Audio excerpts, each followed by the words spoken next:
ॿिए पासे अवांखे अहम ख़बर ॾियूं पिया ठारू शाह मां सिंध जे मुख़्तलिफ़ शहरनि में रोलू कुतनि जो आज़ार ख़त्म न थी सघियो आहे। ठारू शाह में बि रोलू कुतनि जे हमले में 2 ॿारनि समेत 5 ॼणा ज़ख़्मी थिया आहिनि। अहम ख़बर नासिन अवांखे ॾियूं पिया त सिंध जे मुख़्तलिफ़ शहरनि में रोलू कुतनि जो आज़ार ख़त्म न थी सघियो आहे।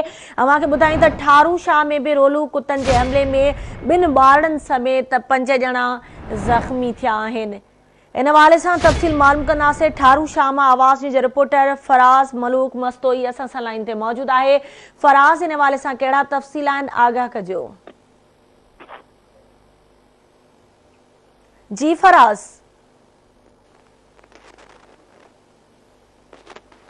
तव्हांखे आवाज़ अचे पियो, ॿुधाइजो त इहे कुतनि जे जेको आहे त हमले में केतिरा ॿार ज़ख़्मी थिया आहिनि।